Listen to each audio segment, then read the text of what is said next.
to this video from one man and his bonsai.co.uk, and this is just a bit of a camera test and a little introduction to what I would laughingly call my bonsai studio, but essentially it's my greenhouse.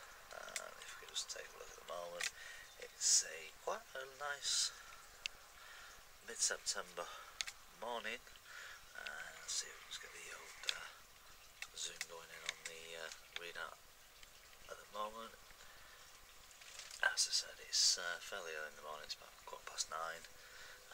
We're looking at about 11.5 degrees with an 87% humidity reading, which isn't too bad. The sun's out, so it's going to warm up today, I think. We'll see what the day brings, but this is just a quick little introduction video, and also a reminder and a way for myself to catalogue what stock of trees I have, because I buy that many that often. It's starting to get a bit difficult to keep track of what's what. So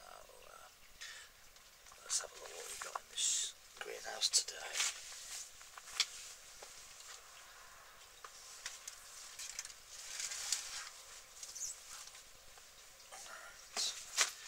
One of the things I might like to pass on is a little tip.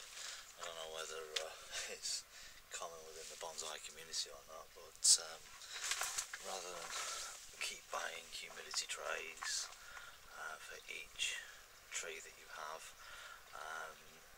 for this purpose, as in you start getting a fair few trees, I actually find buying catlet trays to be quite convenient, and also very much cheaper than just buying individual humidity trays.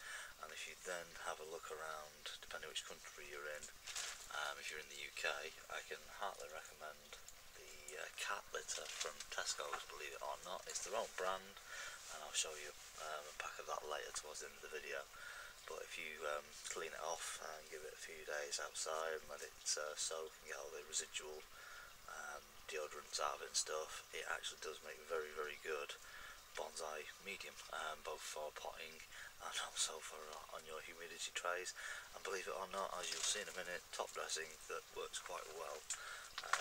But yeah, I keep my bonsai when they're not being worked on in cat litter trays with cat litter, believe it or not. Okay, these let's start off with one of my favourite types of bonsai, and one of the classic ones. It's a Pinus Mugo, or Mugo Pine, depending which way around you like to do it. This is very new. Was actually repotted yesterday. It came in a small training pot when I bought it, and I thought it was time to give it a little bit more space to grow, because it was quite root bound, and it was just a case of I'd like to encourage this to grow on a little bit. It is very new, so it's essentially starter bonsai, which is what most of my collection is. There's nothing here that's ready for show or even close to that stage. This is just all fairly cheap stock to learn how to get more involved and improve my skills and understanding of bonsai. As I said, Mugo's Pine or Pinus Mugo, depending which way you want to look at it. Very flexible, very flexible, very easy to work with. These needles would indicate to me, because of the colour of them and the length and the way that they're not exactly straight or pretty. I don't think this tree's had enough sunlight where it was previously, but as I said, it was nursery stock. It's bottom line. I can actually show you another Mugo that I've got that's planted, because again that will be hopefully turned into bonsai, that was in the similar condition within a couple of weeks, being in good full sunshine every day. It has rapidly and vastly improved, and is now a beautiful light green needles. It's basically, these are all now nicely spread out rather than being the wiry and just, unfortunately, sad looking collection that it is at the moment. But again, that's just arrived within the last few days. That one will be given a lot of sunshine and basically a lot of attention to try and encourage it to look a little bit healthier. Anyway, that's that one.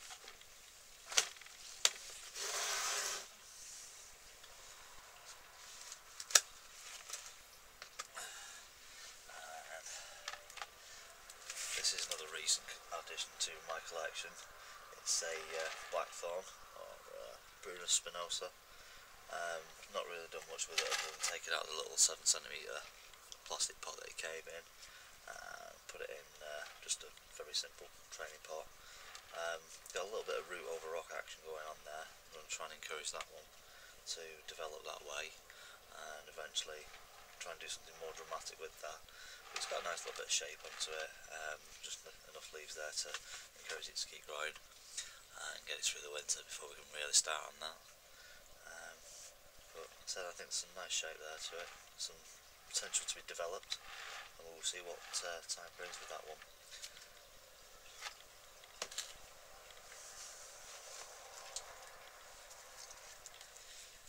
And here we have a Melangia canadiensis, sorry.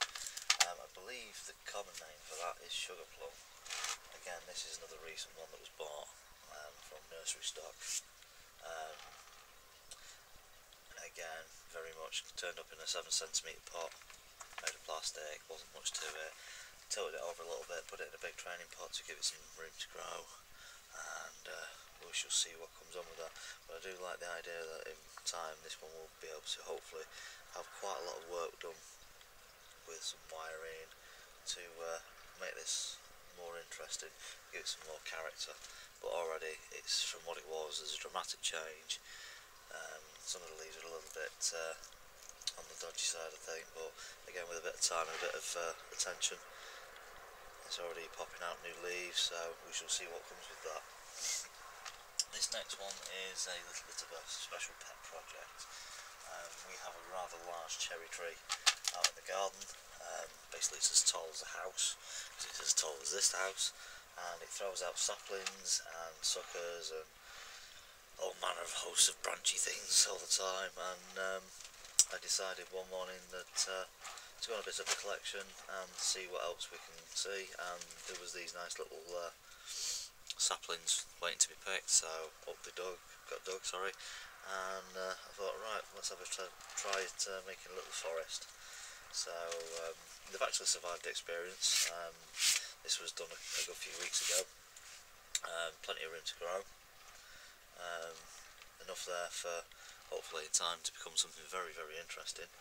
And we'll just see what happens with that one over winter, and then in spring see if we can get it all strengthened up and growing at full rate, because the cherry tree does tend to be quite vigorous once it's established.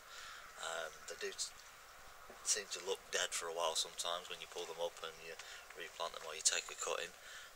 I've had certain cuttings that have been taken and weeks later they just look completely dead, and then all of a sudden one morning you wake up and it'll have leaves on it and it'll be growing full strength again. So cherry, always an interesting species to work with, I find, so far.